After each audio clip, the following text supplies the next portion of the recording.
now from Hollywood, California, the horror capital of the world, the Boulet Brothers, creatures of the night.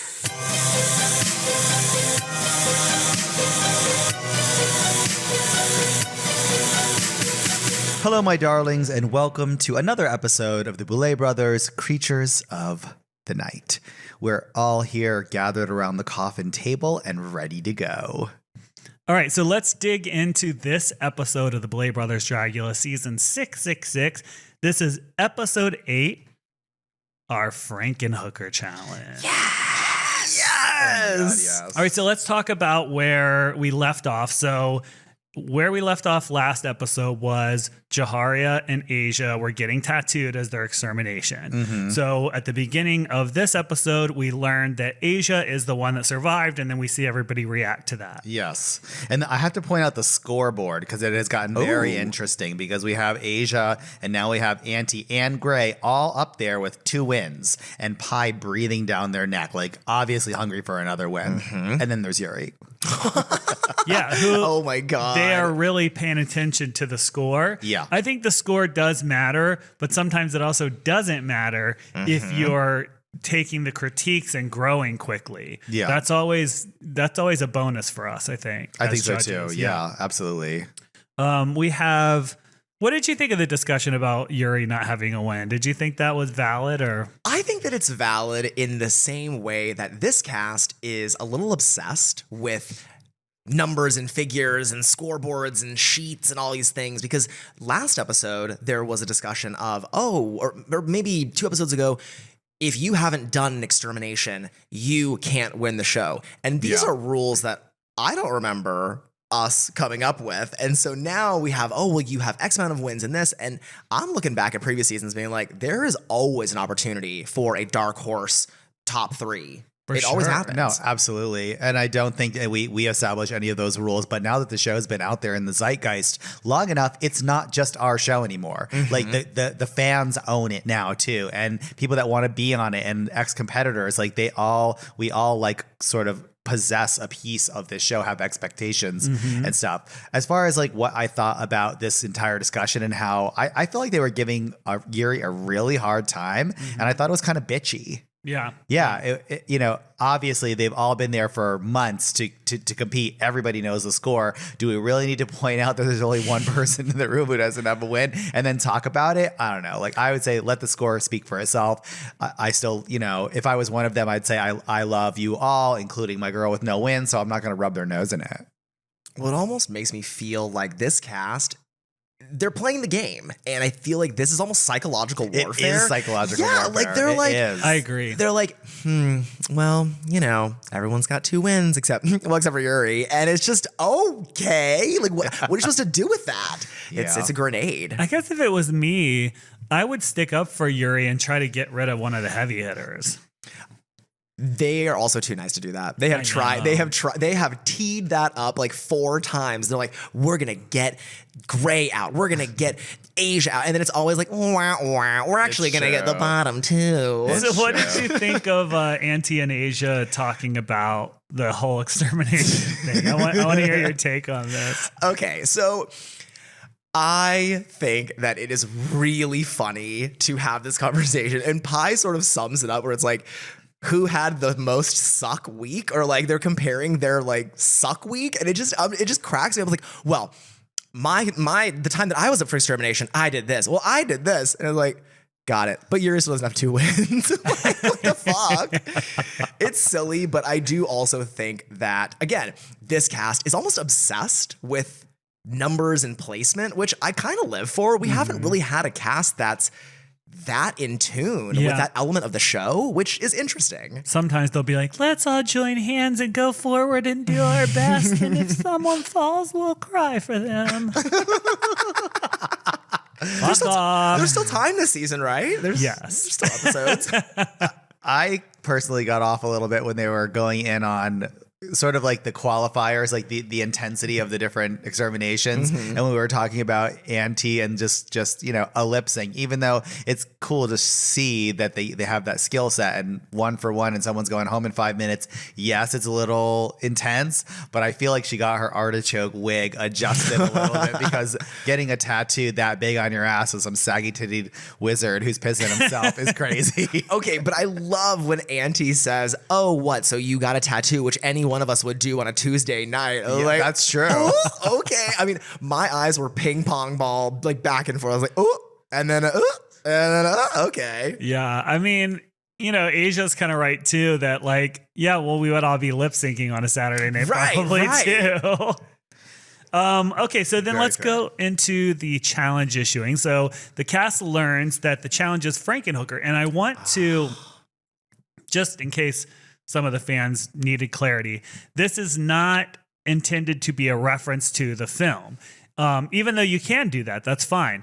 It was more about mixing Franken and Hooker together. What would you, if you had to imagine, what would Frankenhooker look like? The word, that's what we were looking for. Exactly. The prompt was, imagine a patchwork prostitute. Yes. What is it in your world? What does that look like?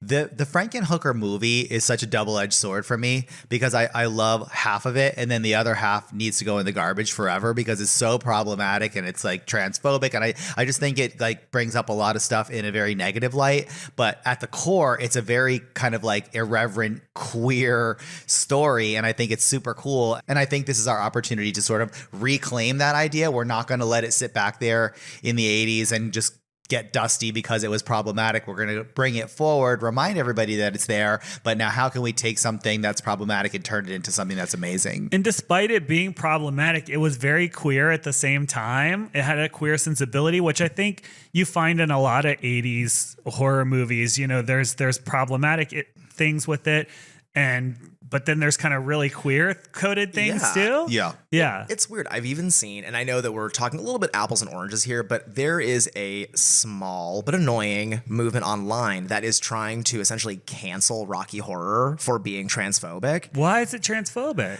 Just some of the language that's used, or some of the scenes and the way that Frankenfurter acts. People are trying to attribute transphobia to that, and people are reminding, or people on the correct side of things are reminding, hey, nobody is perfect. Things change over time. Like, please don't destroy this thing that we have just because you're a little upset that the words have changed. Rocky Horror has done more for queer people and trans people, in my opinion, than many other people, politicians, celebrities, or movements. I believe that the whole message is to encourage people to live your dream, do what you want to do, be who you're going to be. And I mean, Frankenfurter being like this bisexual drag person, I mean, come on. Well, that would require people to think, you know, and we all know that's not really happening all the time. Well, listen, let's give them a moment to think right now while we take our first break, and we will be right back.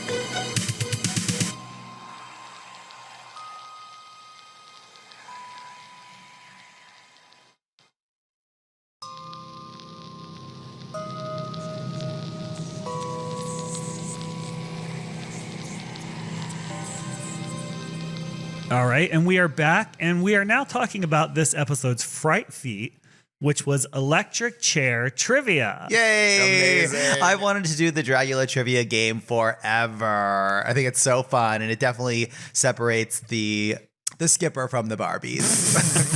Wow. That was episode 2. I know, but it's still with me. I love it. What did you think of this trivia, Ian? Cynthia Doll, I love you. I love you, Cynthia Doll. You are so funny. You are just so talented, and I love you.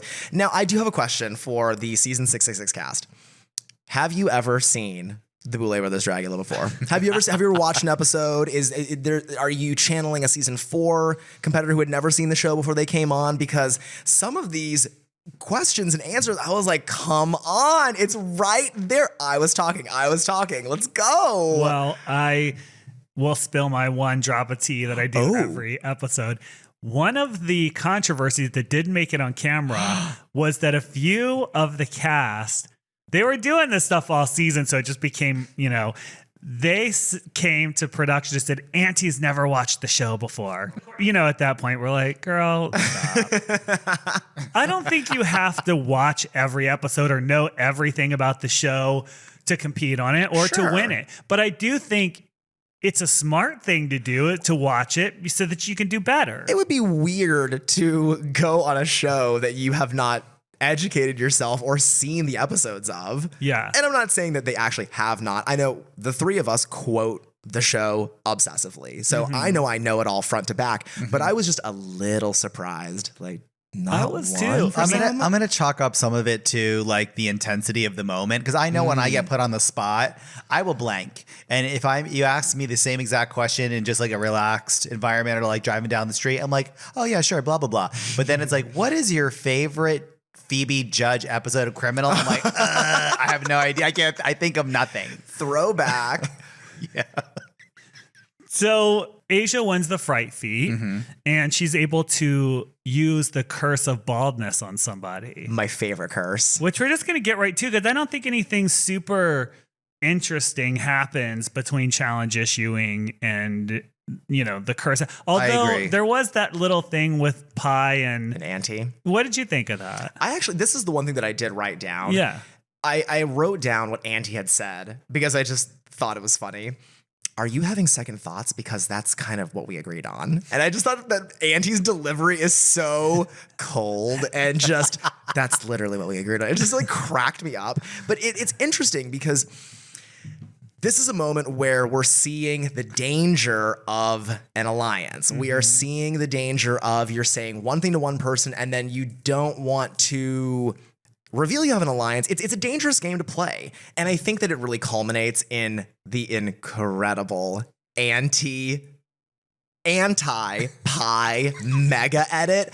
I was like, this is so stupid. I am a fan of this. Like the crossfading is so good. Okay, that what you just said is the way I feel about the entire episode. I'm like, this is so stupid and I love it. Like this episode gives me so much life. All right, so let's go on to Asia cursing herself. Yes. What did y'all think of that? I think a bossy choice. Definitely one that gives everyone pause, right? The other competitors were like, wow, especially like, I don't know, Hooker conjures up sexuality and people say that your hair is like one of the most erotic parts of someone's body. So without that piece, how can you still be sexy? So ultimately it paid off. So she was doing like a political statement in defense of bald women. That's you what you still said. be sexy. That's what you and said. bald. She was doing a political statement in defense of women who have their brain exposed. And has a weird tentacle arm, but is Yeah. also happen to be bald. Hot. Yes. Live for that arm. It's good that someone's advocating for that group of people. It's about time. It's about time, Asia. So let's go on to our guest judges for this episode, which I was really excited about. It is Joe Bob Briggs and Joe Bob's co-host of Late Night Drive-In, Darcy, the mail girl. Oh, I love that Darcy was with Joe Bob this episode. This is one of those challenges people have asked us before, you know, are there any judges that you would definitely want to do a challenge? Yes. Like when we thought of Frankenhooker, I was like, I only want to do this if Joe Bob and Darcy are the guest judges, because it just makes so much sense to me with their brand and their whole corner of horror. Well, I feel Darcy like- has a love of Frankenhooker Right. personally, and Joe Bob knows everything, so we knew we were dealing with pros on the subject. Yeah. Let's talk about the floor show a little bit. Well, before we get there, we see two other queens Oh, looks, right. which I don't like to forget about, Jack. Oh, okay. Yeah. 'Cause they were serving supercharged sexy. And in fact, when we saw the first edits, I was like, I could see her panties, her being me. I was like, I don't remember it looking that nudie. Well, it wasn't outside of the stage lights.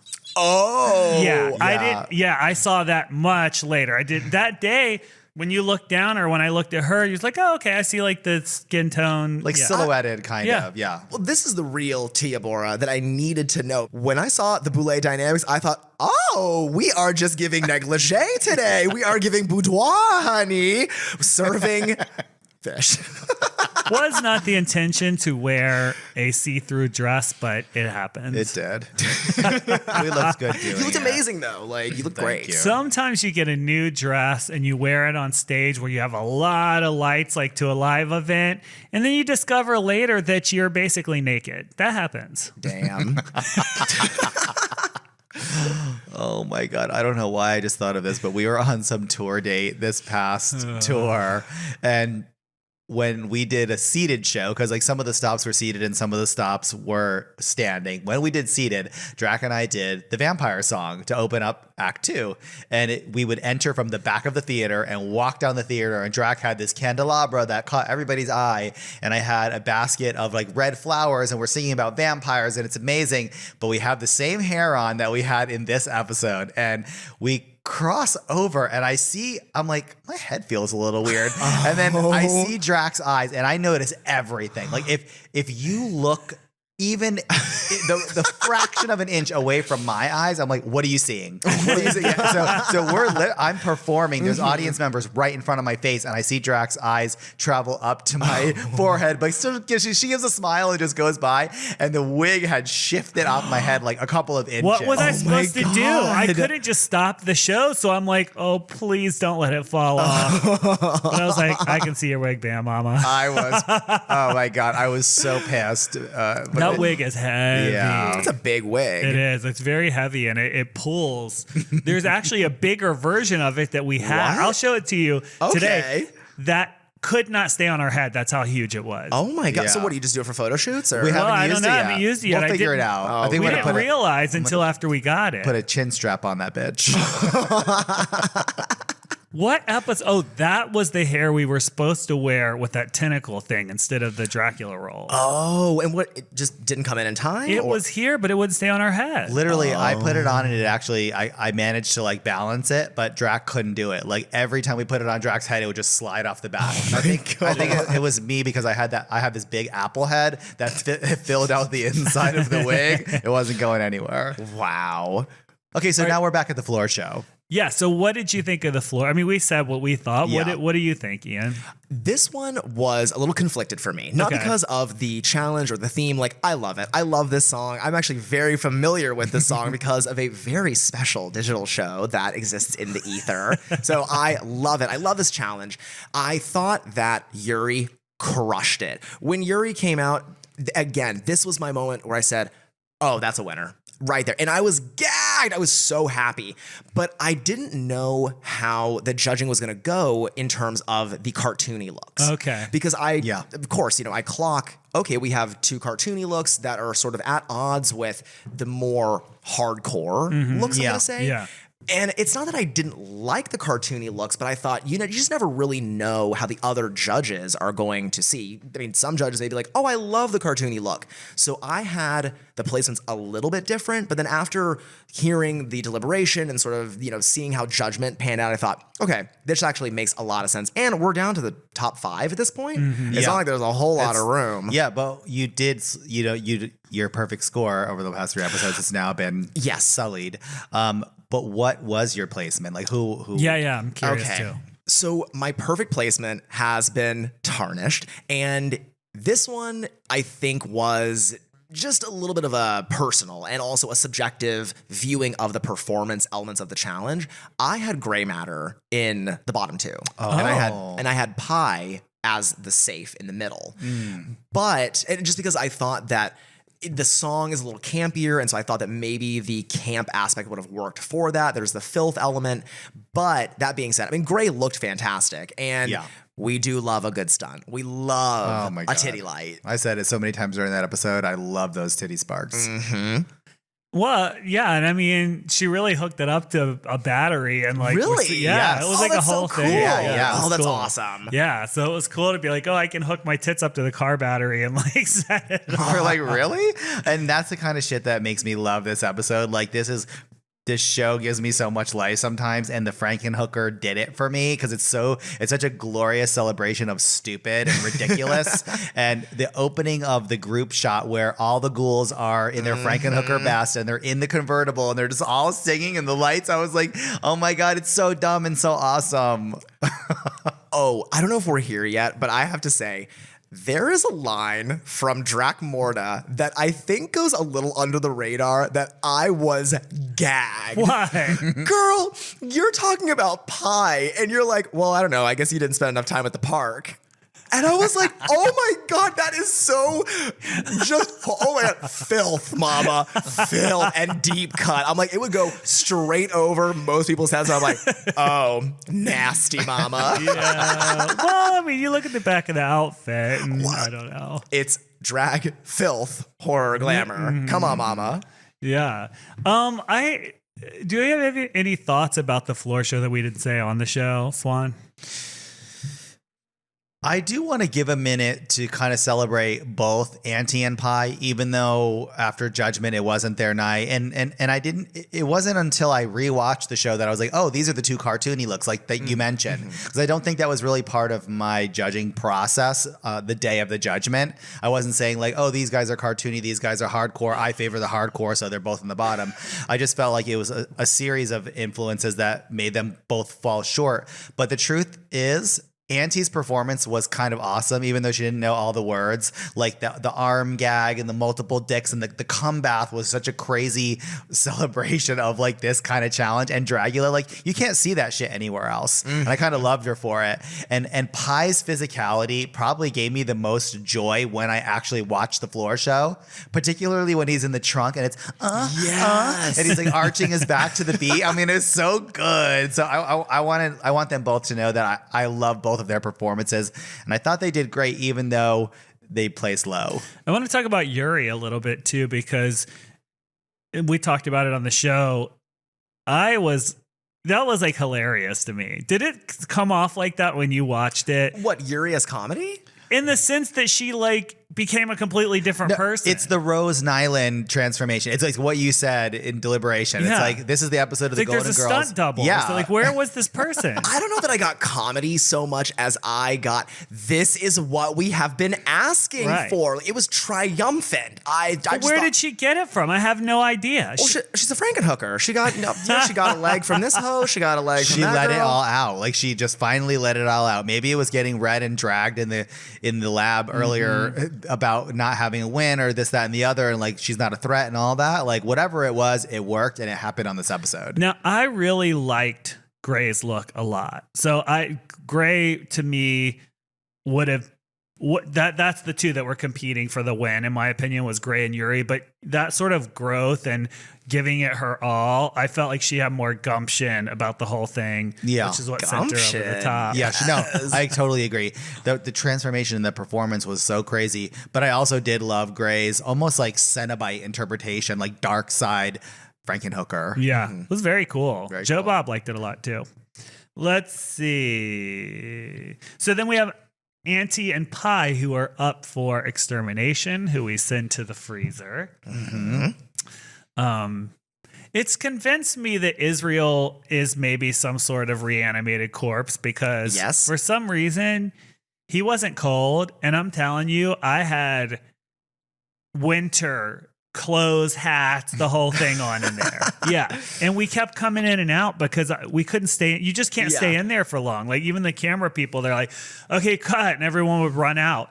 But you know, when we were setting it up and when we were shooting it, but Israel just lumbered right in hanging out. and just hanging out. That's I a was like, Frankenhooker. girl, you don't got any nerve endings at all, do you, at this point? That's why I love her.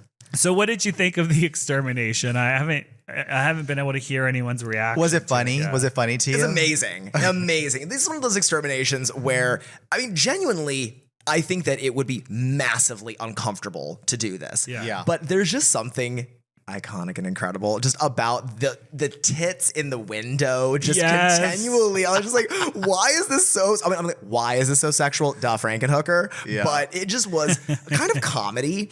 I do also want to say, I live for Pie's Meltdown.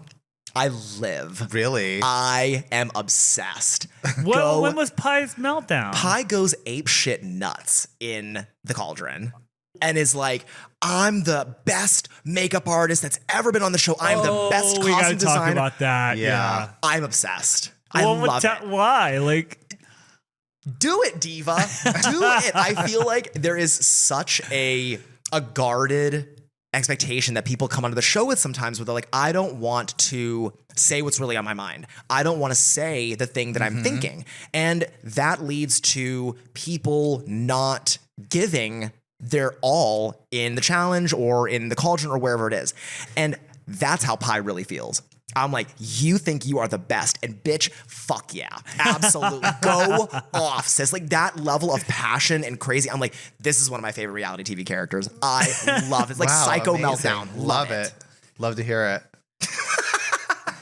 And I also love to see Pi dead in the meat locker with I think a very clear homage to Foxy Ajoué in the freezer. Yes. Oh my God. Thank you. Yeah, totally. Yeah. That was not originally what was supposed to be the death scene, but while we were there, I was like, oh, this is great. It could just be like we left them in there. So we filmed both of them in that way. Oh, cool. Because we didn't know who was going to go home at that point. Wow. So, yeah, we got the footage and then we all went home and battled about it. It was a big discussion, right? Because Pi was doing really well. Yuri was sort of all over the place, but then pulls out a win at the last minute. Mm-hmm. You just never know what's going to happen with this show. Those tug of wars happen from season to season. The one, and it wasn't so critical because it was like, this one's top 5, so it's a big deal. The one that comes to mind, though, and it's what birthed Bring Betty to Set. Absolutely. Bring Betty to Set. I mean, that second episode of season 4, when it was Astrid and Betty and the leeches, and Astrid had just won, but we're like, damn, Betty just hasn't marinated it enough. Like, she's just not ready to like show it, because sometimes people don't take immediately to the challenge and then being on TV, and it takes them a minute. But it was like, I think we labored over that for hours and hours, and we called each other up until like after midnight, even though we had filmed all day, and then first thing in the morning, we still hadn't made up our mind. It was like, okay, well, guess what, the bus is there, like it's time to go. Everyone's Mike, who the hell's coming in the room? And what are we doing? I think Drac made the call. It was just like doot doot doot doot doot, Bring Betty to Set. Yeah, it became an EDM song. It should be. It almost became t-shirts. Junior Vasquez needs to remake that. There, I dated myself. So yeah, what did you think of Pi going home?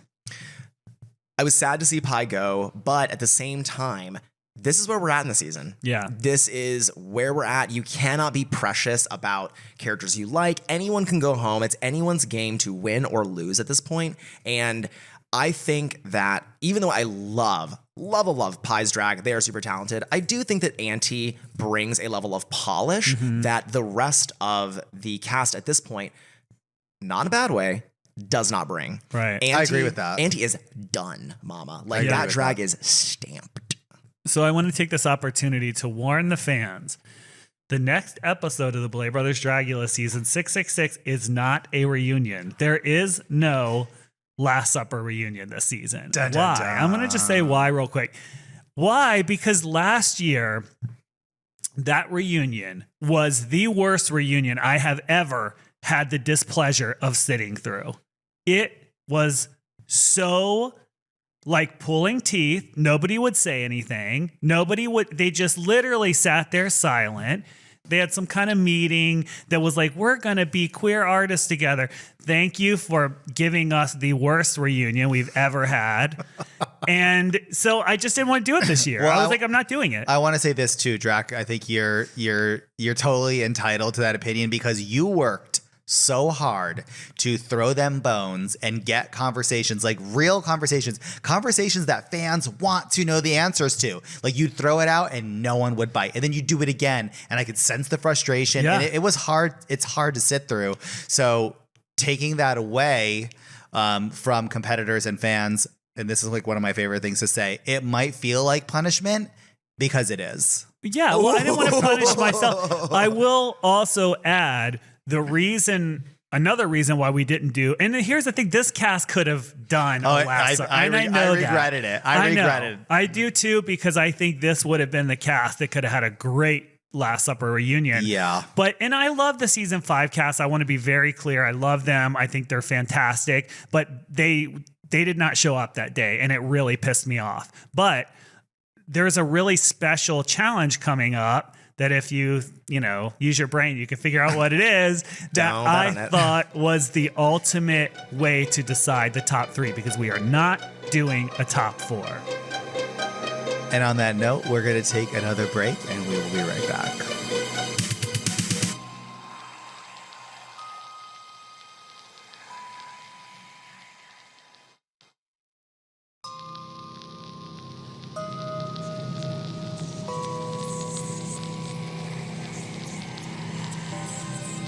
All right, we are back, and it's time to reach into our heavy bag of listener mail to answer all of your burning questions.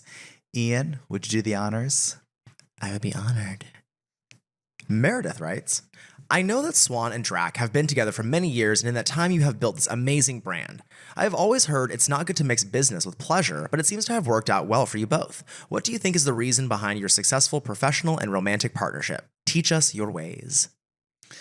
Well, you see, we're sadists and also masochists who really get into a hyper level of codependency. And we're inspired by the same things. And we've both been nerds and dark-sided divas from the womb. And you don't meet too many of those in your life. So when you do... that are powerful anyway. Not are powerful. Yeah, exactly. Not There's on a your lot level. Of feeble ones crawling around in their gothic ditch. Lurching around, trying to get somewhere, but going nowhere. Be spectacled.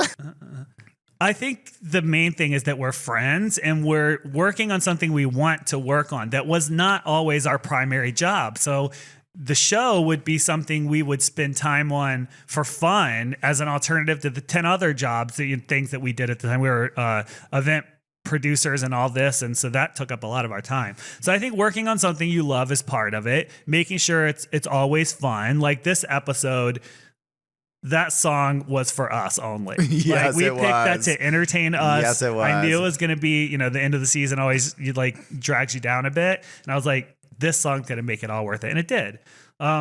Any other advice you would have?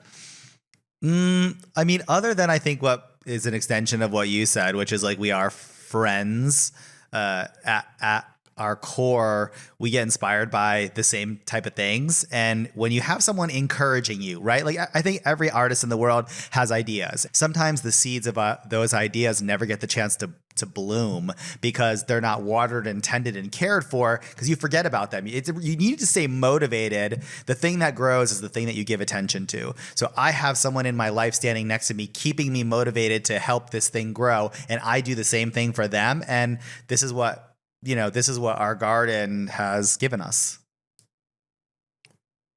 Raymond from Dublin, Ireland asks, just wondering if that death was chosen specifically for Vivi or for that challenge, or was it more random and just a vision that you wanted to play out / reference that you wanted to make? Would love to hear your thoughts. There was some erratic imagery in that kill scene, and it was a little like, well, how actually did they die? But it culminates in the injection, and that is rat poisoning. And I don't know if people saw it because there's like a tub, and it's like a rodent killer. It literally was, and you could see it. So the syringe was filled with rat poison. So that death scene was designed for Vivi after we discovered that someone from the rats team had died. Had it been one of the snakes, it would have been maybe she would have got skinned alive or something, like something else would have happened. Leah asks, when it is time for extermination and there is a medic on set, before the contestants start the extermination challenge, is there a safe word that the contestants say when they've had enough, or do they just tap out WWE style? Or do you watch the medic and wait for their reaction before you call it? Well, there's never a need for a medic. There is one there. I don't know why. I'm like, what? I guess you do it just for safety, but nothing's happened, knock on wood, that would warrant that. I mean, Louisiana did sort of faint or whatever during that stapling thing. That right? That was a thing. That was a little bit of a thing, yeah. I mean, Loris had that reaction out in the desert. That was scary. Well, that was almost a thing, but then it was nothing. It was not a thing. Yeah, there were some moments that I think were a little precarious, but I don't think I would ever. It would take a lot for me to say, "Oh, the medic is calling this one." You know? Yeah, what I mean? We have a lot of safety measures in place. Yeah, and I think the competitors push themselves to levels that I don't know that they would be able to if it wasn't because it's a competition, your dream could end here and there's like 50 cameras on you and the world watching it. I mean, it pushes a bitch out of their comfort zone. There's a lot of safety measures. Like when we did the bungee jump, right? I stood there and looked over to make sure they didn't fall, that they didn't snap or they didn't hit a rock. And that's a lot. That is a lot. Yeah. And you didn't have the Boulet blindness curse at that point. So full eyesight. Lillian from Boston writes, Dear Boulet Brothers, I've debated writing you, but honestly, the curiosity is killing me. Those around me are saying I misjudged your character, but I refuse to believe you've gotten too famous to appreciate your fans. Did you keep the painting I gave you? I know you can't possibly acknowledge or keep everything fans gift you, and I took a risk making it so big, but I just couldn't go small when you both have such a striking presence wherever you go. If you couldn't hold on to it, disregard this message. I understand touring is wild and things get lost in the chaos. I want to just clarify. I have a question because we do get a lot of fan art, so I want to make sure I know the one, it's the one with the multiple faces, right? Yeah. Okay, Lillian, we have a private room on the tour bus. It's not a big room, and it's the only private place on a tour bus, so it is ours. But it is not big, and like there's wigs in there, and there's 2 people in there, and there's computers, But we were like, we are going to make room for the rest of the tour all the way back to the West Coast for this painting because it is stellar. Yeah. So it stayed in our bunk the whole time. It is now here back at the headquarters. We are waiting to add it to our new podcast room as the center picture because we really love it. So yes, we still have it. We love it. We're trying to get a really cool frame made for it, and you're going to see it probably if we ever do a visual podcast. We both have a huge appreciation for it because Drac and I both went to art school before we started doing like nightclubs and television. We both have skills with, drawing and painting, but this, you could see how many hours you put into it and the painstaking love, and your skill level is really high. So there's no way I was going to part with that thing. It's very flattering. We keep most, like the huge majority of what people give us because I want to have like shelves and stuff around the podcast with everyone's stuff on it so they can see it when they watch the podcast. I remember one of the very first pieces of fan art we got. It is still one of my favorites and we still have it. It's probably like 8 or 10 years old, and it depicts Drac and I as bald queens. We're lifted up almost like this mosh pit, like this throngs of people. You see all these arms kind of like lifting us up, and our tits are out, and we're feeding the crowd blood from our tits. Work. And I was like, what an incredible interpretation of who we are and what we do. It's so cool. I also want to talk about one of my favorite pieces of fan art that Ian received. I recently came across my favorite piece of fan art that I received. Well, a version of that fan art. And I've cherished it. My dearest Boulet brothers gifted me a puzzle, a 100-piece puzzle of the greatest fan art ever made of me, and I keep it by my bedside. You need to put that puzzle together over the holidays and hang it on the wall behind you for your streaming. You need to like decoupage it. I'm gonna mod podge it. I'm gonna bring it in stealth style, and I'm gonna put it in the podcast studio. I'm gonna hide it around. You really should. Honestly. Another really good piece of fan art was the one of us as Death Becomes Her with Ian. I have mine. That was that is exceptional. Oh, it's so cool. Yeah, it's really awesome. All right, my darlings. Sadly, that's all the time we have for this episode of Creatures of the Night. If you have any questions about our projects or anything about an episode of the show, please write into creatures@bouletbrothersdragula.com, and we will do our best to read your question on the air. Also, wherever you listen to podcasts, please subscribe, rate, and review because it matters and we love you for it. Until next time, Uglies. The Boulet Brothers Creatures of the Night is hosted and produced by Drac Morta and Swanthula Boulet, along with co-host Ian DeVogler, with music by Neuron Spector.